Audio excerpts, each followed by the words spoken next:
All right, so let's go ahead and get started. It's 7:01 and I want to be mindful and respectful of everyone's time. So first of all, I want to start out by saying a big thank you to all of you who are here this evening to join us.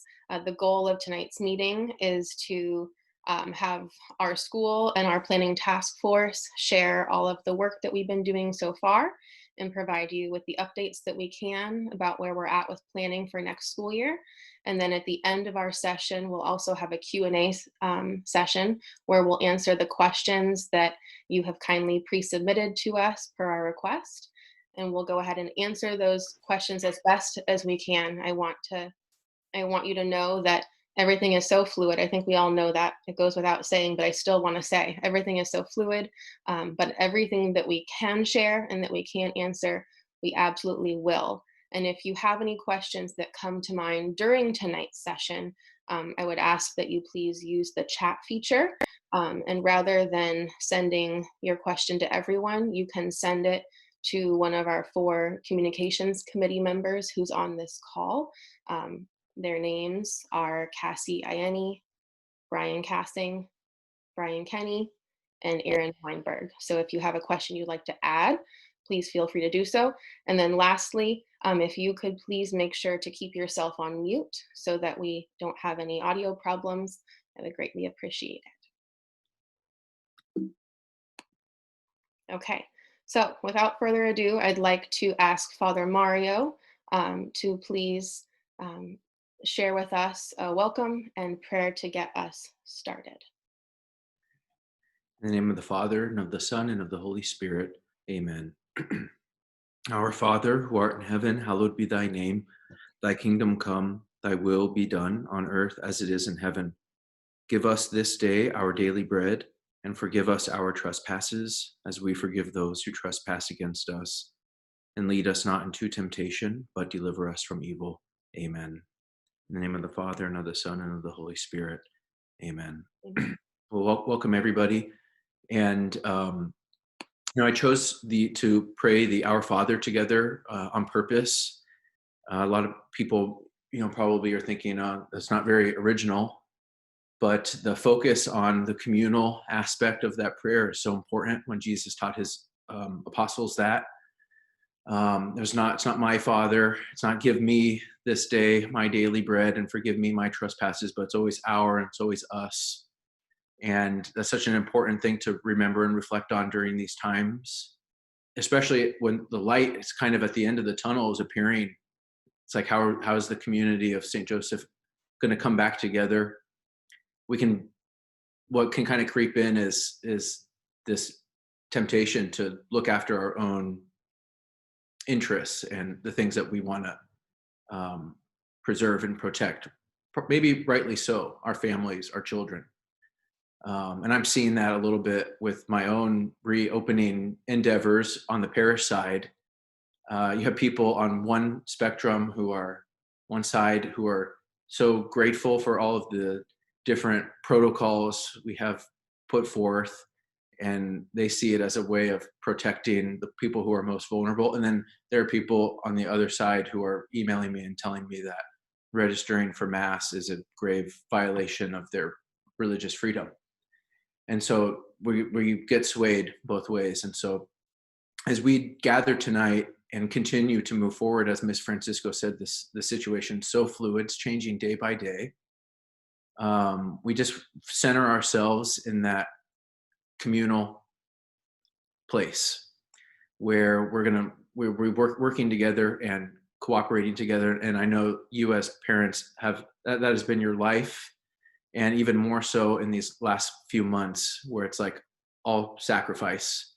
The family is all together, and it's like you have had no time to really think about yourselves. But as we come now back into the community of St. Joseph Elementary, we just ask for the Spirit's guidance, who is always about bringing people together, from the individual to the one, to the unity.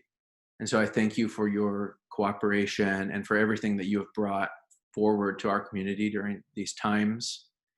And I know that together we'll make it through, and we will be able to provide you with the best plan for our community. So I thank Miss Francisco for her leadership and everyone who she has brought together to help her. And with that being said, I turn it over to her and look forward to hearing the plan myself. And if there are any questions for me, then this probably wasn't part of the plan, but my door, my email is always open. So thank you, Miss Francisco, and I'll let you take over now. Thank you, Father. I think that was a great way to get us started in terms of setting us in the mindset that this is a true community effort. So I appreciate that. So I want to start out by acknowledging that we are here, all of us gathered today, to support the people in that picture in the center, right? All of us, we are parents or teachers or staff, we are here to support your children, our students, to look at their needs in terms of their education, their health and safety, their social emotional needs. But of course, we are also here because of all three of these entities. We have our teachers and our staff who we hold in high regard and we need to take into consideration, because in order for them to serve your children as best they can, they need to stay healthy. And then of course, you as our partners who are helping us. I know we're all navigating a situation that none of us expected to be in with this pandemic. And it's a situation that probably none of us would choose for ourselves, but we are in it. We're in it as a community, and we already have, and I know we're going to continue to come together all in an effort to support those kiddos in the middle. This slide is meant to give you an idea of some of the challenges and considerations that our school and all schools are facing as we're looking at how to safely reopen. I think it can be easy with our desire, and all of us, I think we want to get back in the classroom. We want those kids back in the classroom. It can be easy to think it must be so simple. There must be some simple answers, but I want to share with you some of the considerations and challenges that we're facing, and you can see them listed up here. I won't read all of them, but we have to look at safety and health protocols, how students safely use the restrooms, how they safely walk around our school building, how we ensure that there's proper social distancing with cohort size and classroom size, and how we look at educational platform to best serve them. So there are so many considerations that we have right now, and that we're working on as a school and as a task force. I also want to share with you, many of you may know this, but some of you may not. I want to share with you how many different outside organizations we are taking into consideration throughout our planning. And I want to make it clear that all of these organizations that you see on the screen right now, we're taking feedback from them, but the vast majority, it's not just guidance, it's mandates. And I think that's a really important point that I want all of us to understand and share common knowledge about. For example, OSHA, we need to make sure that we're providing our teachers and our staff with a safe and healthy work environment. We need to consider what our county and state and federal health departments are saying. For example, in order to reopen, one of the final stages that we will need to look at is actually submitting a proposal to Alameda County to share with them all of the health and safety precautions that we plan to take in order to safely have your children re-enter the building. And so I want to make sure that we all know that we have many different governmental organizations that we are working with, as well as the diocese, as well as our parish. But there are so many mandates and requirements that we are needing to look at and consider in order to stay open as an accredited school that can serve your students educationally. Prior to this meeting, we had sent out one of the many documents that we asked you to familiarize yourselves with. The document was provided in last Friday's email, and the picture of it is here. It's from the California Department of Public Health. It includes guidelines for schools. This is just one of the many documents we're looking at, but it's comprehensive. And I hope that some of you have had the chance to read through it prior to this meeting, but you'll notice in all of the mandates that we're receiving from various sources, we're looking at so many different things. And so you can see some of the key points here on the screen in terms of we're looking at cleaning and sanitization protocols. We're looking at proper social distancing, which affects our class or cohort or pod size, and so much more. So many considerations that are not just coming from our school standpoint, but from a requirement logistical standpoint. Okay, so I think the big question then is, how do we do this, right? How do we take into consideration the information from all of these various sources and the mandates from all of these various sources, and how do we make a plan to safely and effectively return as much as possible to our school building to best serve your children? And so that is where our COVID-19 planning task force comes in. We have an incredible task force. I want to really emphasize how incredibly grateful I am to all the parents and the teachers and staff who are serving on that planning committee. The task force includes 4 committees: the communications committee, which is serving in a leadership capacity, as well as our health and safety and facilities committee, our educational platform and curriculum committee, and our financial advisement committee. And within that, there are 23 parents and 5 teachers. Of those parents, that represents 26 students from our student body.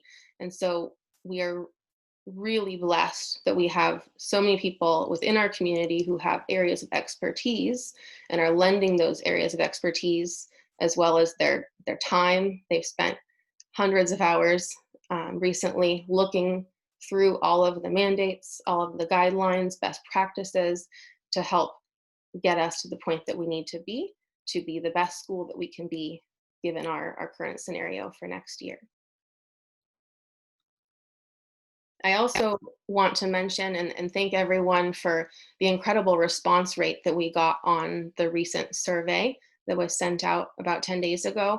We had a 95% family response rate, which is pretty incredible. I think that shows the commitment level in our community right now. It shows the desire to make sure that we are all heard. And I want you to know that we reviewed the information, we have heard you, and we are truly taking into consideration the feedback as much as we can that you shared as each of the committees is planning in their various domains. So now I would like to invite one of our communications committee members, Cassie Ieni, if you could please come off mute. She's going to go ahead and share with us the survey results and capture the key points for you so that you're aware of the community response and then how we're planning to create our plans based on what you've all shared. Hi, everyone. Thank you so much, Father Mario and Ms. Francisco, for the wonderful welcome and introduction. And on a personal level, it's just so lovely to see so many faces who I miss so much. And I'm really grateful for the power of technology. As Ms. Francisco said, I'm on the communications committee along with 3 others. And we devised a survey, which you all saw and participated in. And what phenomenal response. So we thought we'd share some of those results with you so you can get a feel for the drumbeat of our school as we've been over the last 10 days. Now, we recognize that some of your answers may have changed as news changes, but that I think emphasizes Ms. Francisco's point that everything is very fluid right now. With COVID on an uptick, maybe you wouldn't have responded the same way, but we'll present the survey results that we had as of about 10 days ago. So first of all, fully a third of our parent population does need a place for their kids to go in the fall. We recognize that, we hear you, and that's certainly a major consideration. Next slide, Ms. Francisco. I thought this was a very interesting question because it really shows that there, like Father Mario was saying, there are so many considerations and people have widely divergent views. It's very emotional, it's very practical. All of our considerations are really charged right now. So of the population of our school, almost a quarter prefer to wait until there's a vaccine before their kids return to school, which influences, I think, what our teachers and our educational platform committee is considering in terms of distance learning. 3/4 are comfortable sending their children to school in the fall as of 10 days ago. So that's helpful, very helpful information as well. Next slide. Of the people who are comfortable sending their kids to school, 3/4 of them are comfortable with wearing masks, which is called out here because we want to make sure everybody is aware that the current guidelines do require that all students, TK and above, all students wear masks for any time that they're in the classroom. Next slide. You had, I think the pie chart here reflects that we all just want our kids to be in school, and any option is better than what is currently in effect. So half days, alternating full days, people seem rather flexible on that, and we appreciate the flexibility because it gives more options for our committees to consider. Next slide. People do prefer, of the people who prefer alternating days, consistent days each week seem to be better for parent planning. So that might enable you to better understand what your work schedule would be like when you can schedule meetings, etc. And the next slide. We think it's really important that people do feel that if there is live stream, that would improve the quality of the distance learning. That was an overall theme, not only of this particular question, but also in the open-ended responses that we solicited as well. So the teachers are listening very well to that and have been very responsive to that need. Some say it would work for some children and not all, and that seemed to trend in favor of who have the younger children, that perhaps live streaming is better for older children, which our teachers recognize as well. Next slide. Parents are also comfortable with extending the one-to-one device policy to younger students, meaning that the kids who are doing distance learning could have an iPad, and parents generally seem to feel comfortable with that for our younger population. Next slide. And that's all actually for me. I'd like to turn it back to Ms. Francisco, perhaps, to introduce Ms. Julie Thomas, our next speaker. Thank you. Yes. So now we're going to hear from the chair or a representative from each of our 3 committees for health, safety, and facilities, educational platform and curriculum implementation, and financial advisement. So we will start out with Ms. Thomas, who is the chair for our educational platform and curriculum committee. Good evening. Thank you so much, Ms. Francisco, Father Mario, and Cassie. Thank you for reviewing all of the information on the parent survey. That actually gives me a great segue. As has been mentioned, the Educational and Curriculum Platform Committee are very interested and have been utilizing the responses from the parent survey to help drive our decision making and our goals. We started, as we convened last week, we started by identifying that we all see this as an opportunity for growth, or to really capture our growth mindset focus of last year, that we're looking to make sure that we're going to provide the best possible program for your students and our students. So we have 4 high priority categories that we've identified. On this first slide, I've got health and safety as our first priority. So anything involving, COVID, of course. And then we're looking at screen time. And then, of course, we're also interested in social and emotional well-being of our students. Secondly, we work to maintain the quality of educational program and our tradition of excellence with a strong commitment to our philosophy. Third, equity and accountability in all areas.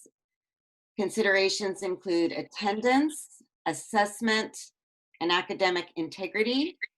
And the last area is meeting the needs of our community and truly partnering with our families to bring about the best program for our students. Next slide, please.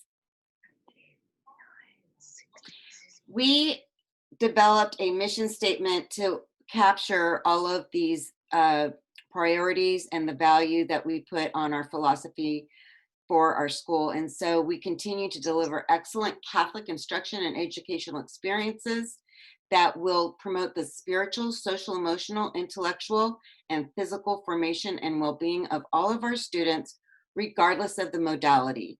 So whether it's a long distance learning program, a hybrid of that, where they're in the classroom part of the time and at home remotely part of the time, or in person with increased health and safety protections.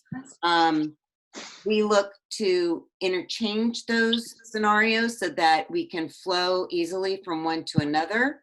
And we are also, we started with the LDL, we are almost complete with that in terms of what our recommendation is going to be. And then we are deep in the trenches with our hybrid models right now. So we should have probably 2 to 3 options, scenarios for hybrid models as well as our LDL very shortly. Next slide, please. Thank you. So the goals that we have for all of our learning modalities are the following. We are looking to maintain religion as a separate course, and that will include a social emotional component. We want to emphasize community building, especially as we bring in new students to the classroom and school community. We are very, very keen on the student engagement piece and making sure that that is as high as we can get it. We hear your request for live streaming and the instructional videos, and so we are looking at how we can strategically and consistently provide more of those. We also are looking for consistency in the scheduling, and we're looking at nurturing our partnership with home through bringing streamlined communication platforms, hopefully some more parent access to Google Classrooms to support your role as primary educator in the home. We look at cross-curricular lesson design when possible, and on the next slide I'll be mentioning something called project-based learning, which is a very popular trend in education because you can do a lot of cross-curricular goals and standards while making it very relevant and high interest for the students. So that just lends itself perfectly to our challenges at this time. We want to provide the structure, as I said before, where whichever modality we have, we can interchange it quickly if we have to. And we're really looking forward to making some opportunities to share and celebrate our students' work with the school and classroom community, whether we are remote or we can have the luxury of being. Next slide, please. So lastly, our teaching and learning strategies have focused on the following: the live stream, Zoom, direct instruction, group work, and breakout, if we use breakout rooms for remote, as well as group work when we can be in the room. The project-based learning, as I've mentioned earlier. The use of online programs and resources that we have currently, as well as exploring the use of some new available resources online.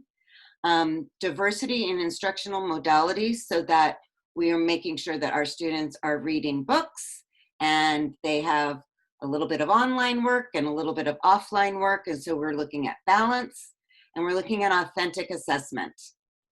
Finally, we also will make sure that we have very informative virtual back to school nights if we do not have the luxury of being in person. And Ms. Francisco, I'll pass it back to you. Yes, thank you, Ms. Thomas. I appreciate you sharing updates on where you are so far. I want to emphasize what you said about how the long distance learning platform is completed primarily at this point, that hybrid learning models and scheduling is close to completion. And so we are moving well as we plan for all potential scenarios, which is crucial in the case which is likely that we will have to move between various platforms at different points, depending on how COVID-19 continues to progress. Now I'd like to introduce Mrs. Castaneda, who is the co-chair of our Facilities Health and Safety Operations Committee, and she will share the tremendous amount of work that our Facilities Committee has been doing to ensure that we keep safety as a top priority right now for the kids and the staff. Thank you, Ms. Francisco. I want to start with just a little background about myself. My name is Dara Castaneda, and I am the parent of 2 young girls that will be attending St. Joseph's in the fall. And I wanted to share that because I want you all to know that I am personally invested in the mission of getting our kids back to school on campus. So our goal in this committee was to look at how we bring students and faculty back safely in the fall. We have 14 great minds from various backgrounds, including engineering, property and facilities management, healthcare. Myself, I have almost 20 years in the healthcare industry, all working together in the background with the purpose of trying to create a safe and healthy environment that will enable the return of students and staff, faculty to campus in the fall. So how do we do this? It's been a really, really interesting question. There's a lot to navigate. So how did we start this task? We had to consider our space, the facilities, and how many people we can get on campus at one time. We then had to look at the regulations and the guidelines, which include the Center for Disease Control, the California Department of Public Health, the California Department of Education, the Alameda County Public Health Department, and others on top of that. Then, based on those regulations and guidelines, how does that influence the return to school? And then what items and supplies are we required to have to be on campus? Next slide, please. So with that said, one of the biggest challenges is looking at capacity. What does our school campus allow? So we have measured the entire campus, including classrooms, hallways, bathrooms, common spaces, outdoor spaces, any space, we've measured it. And we're looking at how can we utilize and maximize these spaces with the requirements of 6 feet social distancing. So in identifying space constraints, looking at where can we overflow? Can we look at areas in the high school? Can we look at areas in the diocese? And if we don't have enough additional capacity with resources in those areas, can we look at manufactured spaces? So we were really considering all options and how we can maximize the amount of bodies on campus in the fall. We're looking at flow and traffic patterns onto the campus, into the building, all with a goal of how do you have these people on the campus moving in a way to minimize the mixing of cohorts. From there, what are the regulations that dictate the requirements for safe school and classroom environments? Stable cohorts with 6 feet distance. So you'll hear us talking a lot about cohorts. Face masks are required for all grade levels. No mixing of cohorts. Basically, we are going to have to figure out a way to have our children and our faculty stay within their own bubble. Limited or elimination of shared space, and limited and elimination, potentially, of shared space and items, hand hygiene, and the requirements for hand washing and sanitizing, and then COVID screening requirements. And that, for example, really pertains to drop off. How do we screen everybody coming on campus so that we eliminate the risk of bringing anybody on campus that is potentially COVID positive? Then we looked at supplies, identifying what necessary supplies are required by the regulations. So things like PPE, you've heard that a lot, personal protective equipment, safe cleaning supplies, hand washing stations, hand sanitizer stations throughout the school, in the classrooms. Every classroom we're looking at having a wall-mounted sanitizer station. We're looking at adding throughout the facilities stand-up hand sanitizing stations. So hand hygiene is paramount in these discussions and the plans. Deep cleaning supplies, because since we will be having people on campus, we will need to have lots of cleaning happening. Barriers in areas that need to be used but are not 6 feet apart. For example, bathroom sinks are not 6 feet apart. So how do we create barriers so that we can have people use those sinks simultaneously? So that's all phase one, all of the things we have been looking at and we have been modeling out and have gone into consideration with our recommendations for what is the safe number, the capacity that our campus can hold. The second phase of what we're going to be doing is creating protocols. So creating protocols basically means like what will be required when anyone comes to campus. So one of the things that we know based off of regulations is that everybody will need to be screened. They'll have to answer a series of questions before they even step foot on the campus. Everyone who steps foot on the campus will need to have a temperature check. So those are the things that we will need to look at. We will also need to look at creating protocols for what happens if someone becomes COVID positive. So that is our phase two. So we're looking at these because they're such large tasks. We're sort of breaking up into different phases, but all with the goal of having everybody return to school in the fall in a safe and healthy manner. So thank you, everyone. Thank you very much for sharing all of that detailed information. The Facilities and Health and Safety Committee has done a fantastic job, like I mentioned at the beginning, of combing through hundreds of pages of documents and mandates and regulations from so many places and helping us figure out, based on our facility size and our population, how we can best safely re-enter the building, which is all of our shared goal. Is to have that as an option for your students. So thank you very much. And now I would like to introduce Mrs. Elena Gomez, who will be speaking on behalf of our Financial Advisement Committee. Thank you, Ms. Francisco. So first I'll just say that I've been hearing Dara talk for the last, week long about measuring and PPE and thermometers. So I can just tell you we had the right person on the task, even though I appreciate it's a lot of work. But I know firsthand how hard that is. So thank you for that. So I'll also echo Cassie's comments, just seeing everyone on the call. It's been a long time. And I guess I didn't appreciate how cool it would be to see everyone on the call, both teachers and parents. And I think I even saw a kid sneak in somewhere in the background. So that was cool. And then for those of you who don't know me, I have 2 kids at the school. I've been at the school for 8 years. And I also have 2 nieces at the, soon to be 2 nieces at the school. So I definitely have a vested interest in the success of the school, regardless of whatever backdrop is put in front of us. And I'm confident that we can kind of survive whatever we need to with the community. So that's how I'll open.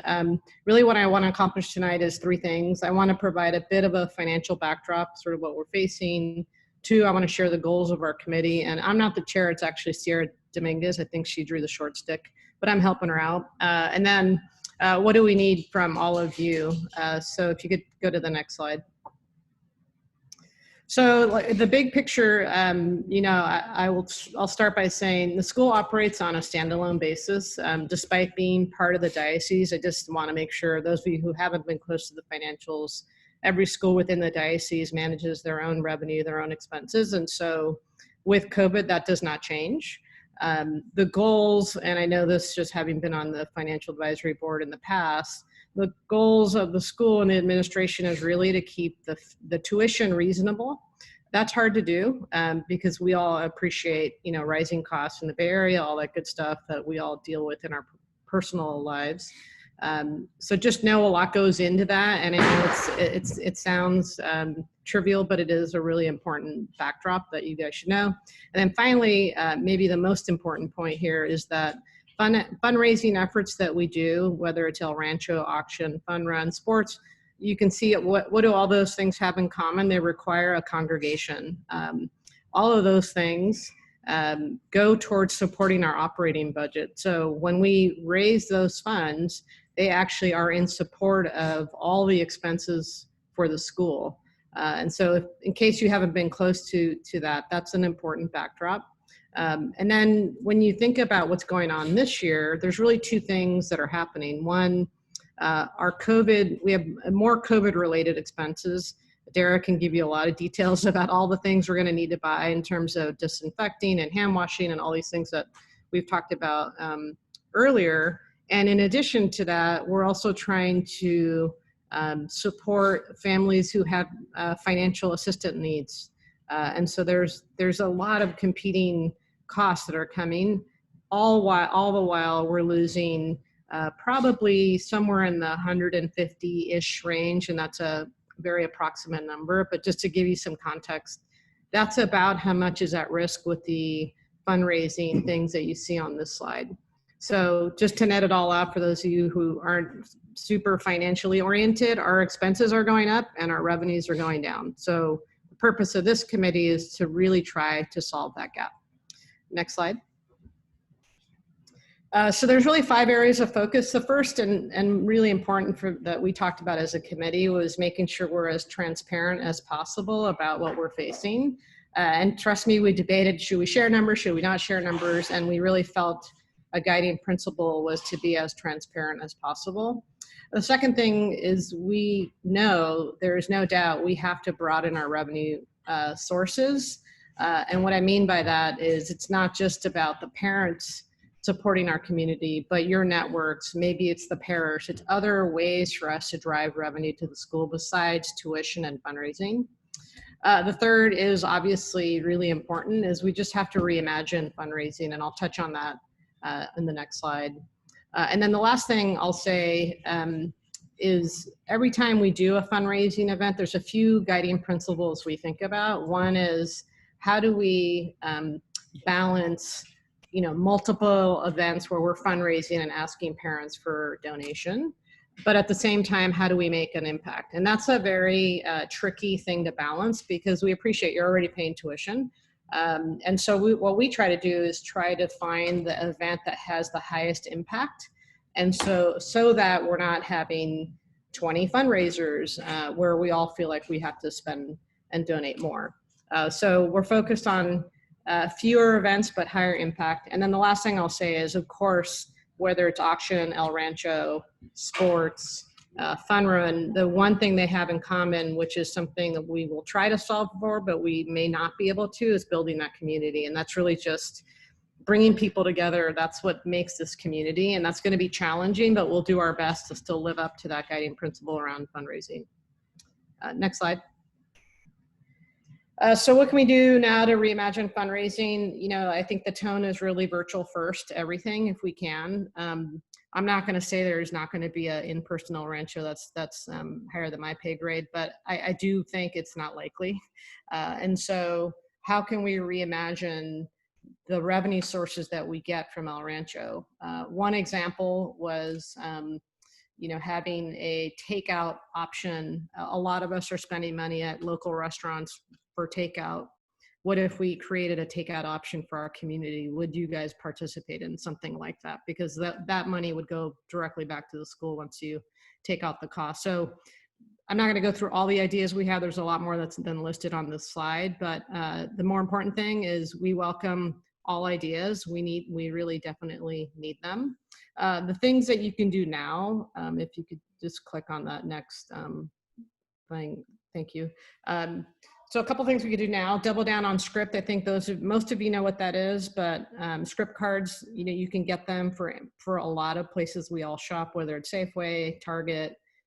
Carla has a long list, and obviously that generates funds for our school. So double down on that. You guys spend that money anyway, and the more we can do that, the greater we can close that gap. Dine About Town, we are going to try to we do those a couple times a year. They're pretty good revenue generating efforts for us. So we're going to look at a couple of restaurants. We probably will need to do that in a more regular cadence than we typically have.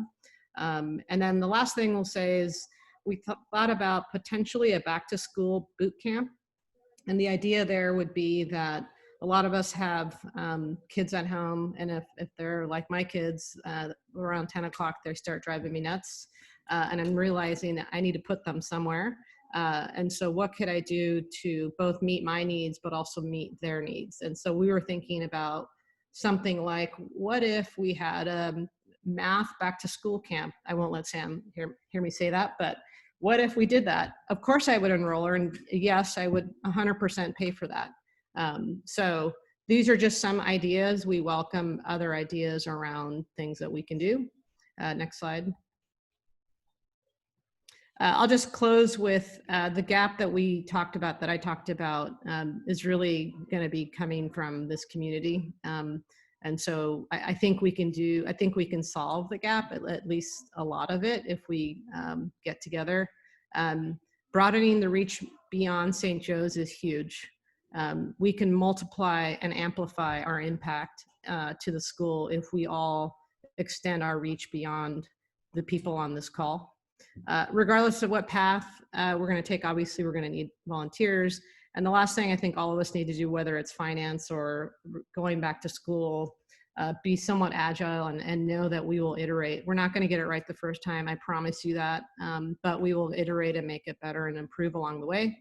And then finally, your ideas are welcome. And my email's in small print, but you guys know where to track me down. Thank you. Thank you very much. As you can see, all three of our committees play an incredibly crucial role, all four of our committees, I should say, in helping us to plan and prepare, ensure that we are and stay financially healthy, ensure that we stay physically safe and healthy, and ensure that we provide the best possible education that we can with the parameters that we've been given to work with. So I want to thank all of our committee members who've helped to present their progress so far. And I know that they will continue, and our school will continue to update you as we continue to make weekly, daily progress. I'm going to go ahead and stop screen sharing now, because that is the end of our PowerPoint presentation. And I would like to now open up the floor for our Q&A session, which our Communications Committee will go ahead and lead us in. Thank you, everyone. It's Cassie again. Really appreciate everybody's hard work on this presentation tonight. I was noticing, Shona and I were noticing that there's 113 of us on this Zoom tonight, which just speaks volumes to everything that's been going on so far. You care, your voice is heard, you show up. It's a great community. We're so proud to be a part of it. We weren't sure how we could moderate 113 people's very interesting questions live, and so we asked everyone, as you saw in last week's newsletter, to submit them in advance, and many of you did. So I'm going to facilitate those questions now to some of our presenters. Ms. Francisco, I'm going to start with you. Okay. We had a question about, would St. Joe's consider modeling the school year and daily schedule of Alameda Unified in order to align public health policy and protection of our children in the community? Right, thank you. So I know that Alameda Unified recently, within the last week or so, announced that their plan is to move to half days in order to ensure that there is a hybrid program, right? So there is in-person learning taking place, as well as some distance learning taking place at home. That's definitely one of our considerations. as Ms. Thomas mentioned, that's one of the considerations in addition to if absolutely necessary, we will look at distance learning. But it's ultimately our goal, yes, to do hybrid learning, and that could be a half-day model. That's one of the schedule considerations. We're also looking at alternating full-day models as well, so an A-B type of schedule. We'll continue to keep you updated, but definitely looking and considering what Alameda Unified and other local schools and districts are doing, but also wanting to make sure that we do what best fits the needs of our community based on the survey data that we collected. Thank you. I have another one for you too, Ms. Francisco. One family asked, why does St. Joe's need to follow any other guidance but the diocese? Shouldn't it be exempt from public health guidelines? And why can't students just be in school full-time in the fall? Okay, perfect. Yeah, and I think I touched on this a little bit earlier in my presentation, but as I mentioned, we have many governing agencies who have given us both guidance and, in many cases, mandates. And so we are considering what Alameda County is mandating from us so that we can clear our proposal to them to reopen for a hybrid model. We're considering OSHA and what's required of us to provide a health and safety work environment for our teachers. There's so many considerations, and so although it would be nice if we didn't have to draw from so many different areas, we do need to work under the mandates that we're given. That's how we stay accredited as a school. That's how we stay open so that we can educate your children. We have to follow many guidelines, including health and safety guidelines. Okay, great. I think that's been a great answer and very clear. As somebody else asked if the school is considering prioritizing in-person learning for our younger students, if their needs are greater perhaps for in-person learning. Right. I want to start by answering this question by saying that I know that we have competing needs for many of our students, right? We have younger students who have their own unique needs as kiddos who are not fully independent yet. We have older students who have a totally separate set of needs that are equally important. And so we definitely are looking at how bringing students to campus is important for all. We recognize, yes, very much so, that our younger students in particular, they really need that direct instruction time in front of their teachers. They are not as independent. They can't do distance learning as independently or effectively. But I also still want to make sure that everyone on this call knows that we are prioritizing all of their independent needs, not at the expense of any other child's needs. Great. The next question is also for you, and I see it popped up in our chat too, which is, do you have a timeline for making these kinds of really tough decisions about scheduling for the fall? Right. We have a general timeline. This is such a tricky question to answer, and I think it speaks to what I started us out with saying, which is everything is so fluid. I know we all know that, but I think a reminder never helps. It's all very fluid, and so things can change at any moment. We can have the best of plans and schedules and protocols laid out, and things can change in either direction. And we've seen that in California in recent days, unfortunately. But with that said, our goal is by the end of July, mid to end of July, to have made a significant amount of the decisions that we need to make. But I also want to mention that we are not operating independently, right? So we can, for example, take the committee's recommendations and make decisions as a school of what we propose.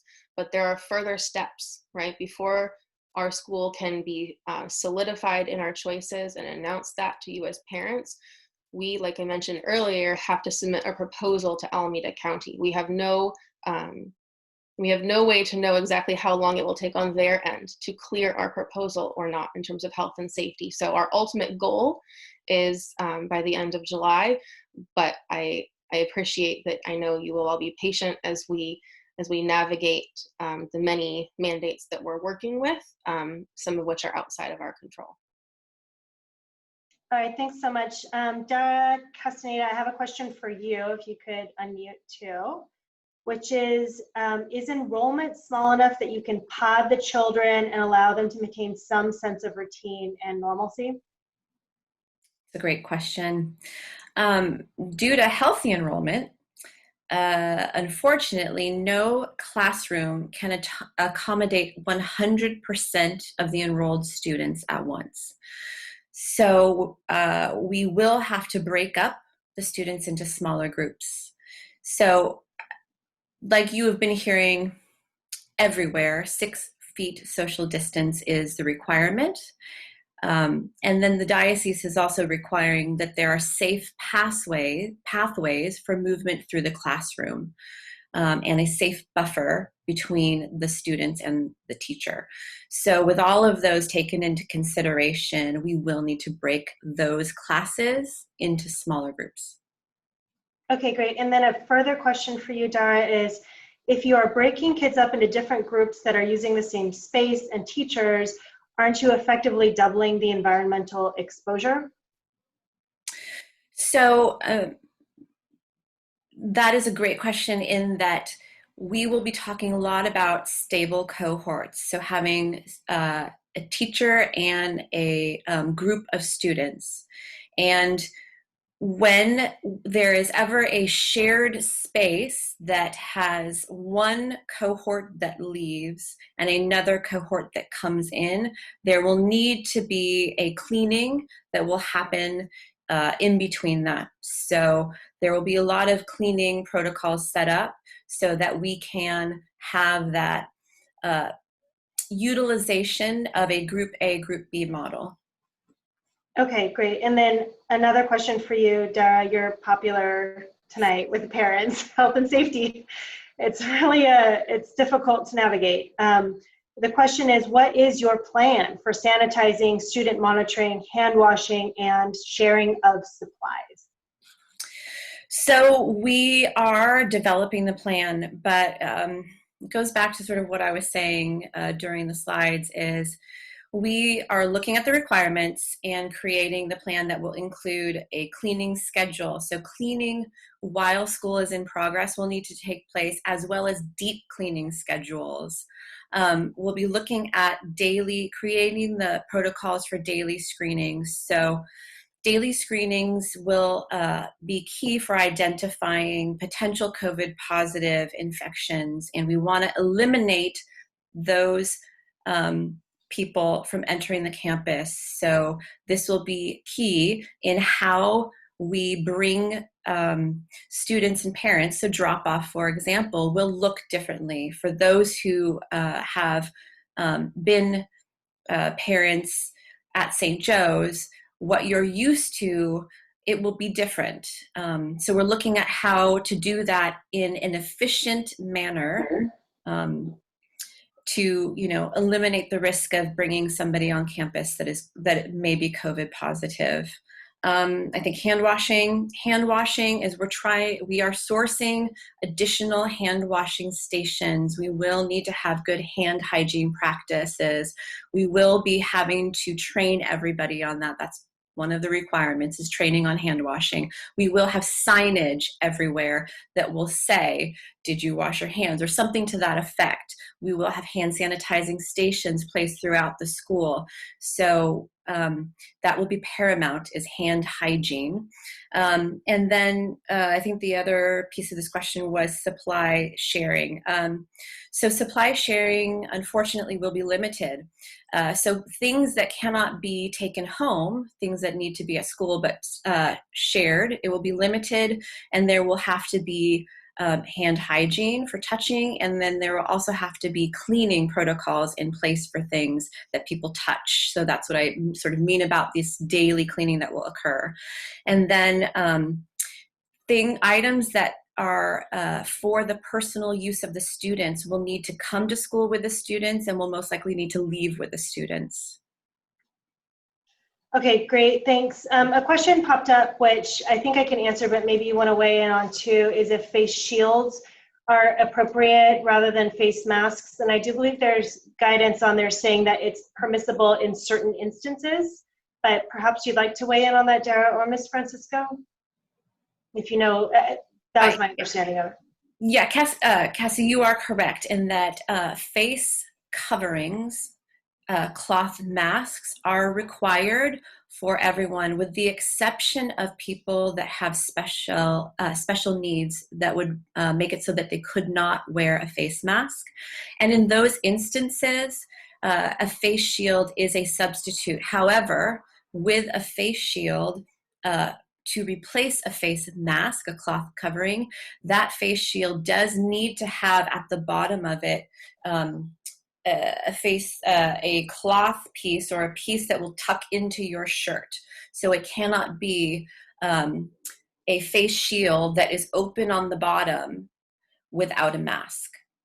I hope that makes sense. Yeah. I think that answers it. And there's one more question for you, Dara, which is what happens if someone in the school, God forbid, tests positive for COVID-19? So I hope and I pray every day that that does not happen. But if it does, then we will be prepared to have an action plan in place before school starts. And it may look something like that person and the class cohort that they are with will most likely need to be quarantined for a specified period of time. And most likely the school will need to be closed for a short period of time for a deep cleaning. But that is one of the protocols that we will have in place before we bring anybody onto the campus. That actually dovetails nicely into the next question from Ms. Francisco, which also popped up in our chat about the availability of distance learning. This family asked, I'm sure some parents will not be comfortable sending their kids back to campus knowing that you can't socially distance or effectively mask little kids. Will there be a comprehensive distance learning solution for those parents? And maybe this is best for Ms. Thomas, because I know you've been really thinking about this question too, but perhaps both of you could address.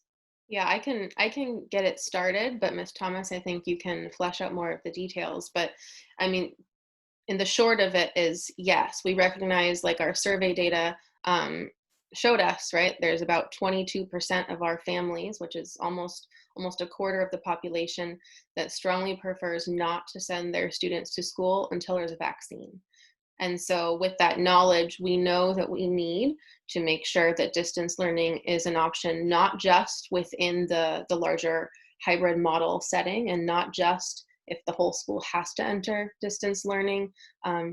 If the numbers continue to increase, and if there's more health challenges that our county and our state faces, but we also know that we need to offer distance learning to those who don't feel comfortable, and we respect that. We know that there are families who, for example, have either students or someone else living in the household who has a suppressed immune system or another reason that they need to protect themselves. And so definitely it will be an option. It's part of what we are making sure is included. And Ms. Thomas, maybe you could speak briefly to some of the plans that are being worked on. Yeah, with the exception of what I've already described, I would say that we certainly are going to provide that long distance learning for whatever percentage of students we need to. So we know that that's going to be an ongoing component. And we're really trying to make sure that that long distance learning program is something that is going to be very manageable and meets all of our criteria for students and teachers as well as families. So we're considering all of those things that I mentioned earlier in terms of priorities, goals, and values. And the long distance learning program is definitely going to be something that's consistent. Great, thank you so much. Ms. Francisco, another question for you is what do you think about before care and after care being available? And another one popped up too, I'll just throw to you about could there be consideration of pairing siblings or even friends? Is that or is that just one too many pieces of the puzzle to be able to put together? Okay, sure. I'll take them one at a time. So the extended care question in terms of morning care and after care, that is one of the questions that I wish I had a more concrete answer for you, and I don't yet. And I just want to be really honest about that.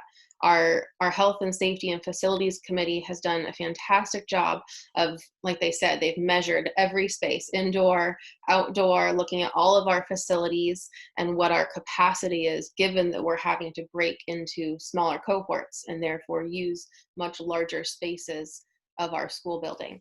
And so our first priority right now is to get that part solidified, to make sure that our personnel and our facilities are prioritized to ensure the best educational platform in person that we can offer to your students. After that part is complete, that's when we will look at what personnel we have remaining, what space we have remaining, and what our capacity is for that extended care program. I want to be clear that we certainly understand from the survey results the need for parents as much as is at all humanly possible for us to provide you with extended care. But I also know that right now our priority is looking at direct instruction in the classroom, and then we will see what space we have left to accommodate extended care needs. Thank you. I know we're over an hour at this point, so maybe we can, I got one more question that I think we can talk about, and Ms. Thomas, you might want to address. Somebody texted me to ask, is anybody taking into account what the American Academy of Pediatrics recently advised about the positives of students going to school in the fall? And I know that you are, because I was on your meeting today, but do you want to say something about that? Yes, we all watched the Today Show, and Dr. Goza was the president of the American Academy of Pediatrics, was emphasizing that their group and their organization has done a lot of research with other countries whose schools have opened, and they have a very confident statement of they want students in the classrooms in the fall. And I think we all agree. But that being said, it is a recommendation, I think, that we would all agree with, but that the CDC and other things like the spiking and those kinds of situations, those real-time situations, are going to really dictate. So as much as I'd love to have a crystal ball, I don't. But we definitely are taking in all of that news and information and bringing it to our meetings and to our decision making and our planning and discussions, for sure. Yeah, absolutely. There's so many moving parts, and we really appreciate how thoughtful you're all being about all of it. Ms. Francisco, I have one final question. In the interest of time, I think we'll just end it with this one question that was pre-submitted. In the case of distance learning, will the school be able to provide any help or assistance with equipment, tech, anything like that? Right. Yes. Equity considerations are key for us right now, and part of equity is access, for example, to technology.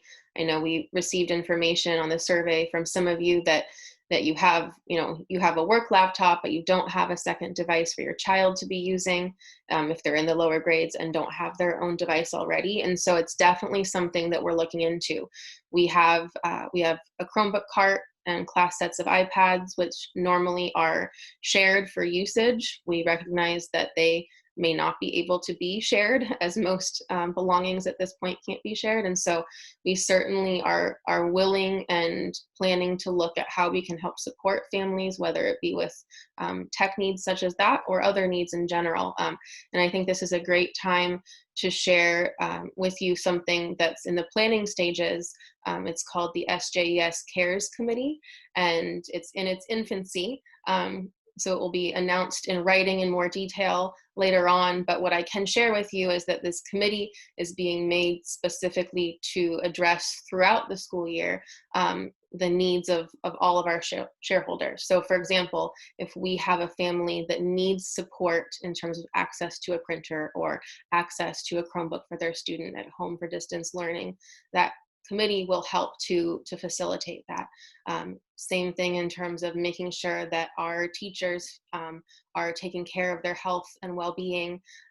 That's another task that the SJES Cares Committee will look at. So it's meant to be a committee that will help to make sure that the needs of our various members are met and considered. Thank you so much. I think that's it for the pre-submitted questions. Do you want to wrap it up, Ms. Francisco? Yeah. I want to thank everyone for taking this hour plus a few minutes to be with us. I want to echo what a few of our other presenters said, which is that it's really nice to see all of your faces. I've had the opportunity to work directly with a lot of parents recently on the task force, but still it's nice to see how many people from our larger community have come out tonight to hear the information that we have to share with you. And I know we don't have all the answers yet, but I hope and believe that tonight's presentation has showed you how many people are working behind the scenes and how much effort is going into ensuring that that our students can safely, in some capacity, return to the school building. And so again, I just want to say a big thank you to all of our task force members, a big thank you to all of you as parents and as partners for being here this evening. And we will continue to update you regularly with the progress that we're making. And we appreciate your patience with what is a very fluid, but also very important set of decisions that we're making right now. Okay. All right, I'm going to go ahead and say that we are wrapping up. But again, thank you so much for being here. And we'll make sure that the recording of tonight's event will be made available to those parents who are not able to attend. I know I've seen a couple private comments come through asking about that. So we'll make sure that this information is accessible to everyone. And please tell your kids, who we miss very dearly, that all of our staff says hi, and when the fall comes, we cannot wait to see them, and we will do everything we can to make that happen. Okay, take care, everyone. I hope you all have a fantastic holiday weekend. Bye. Thank you.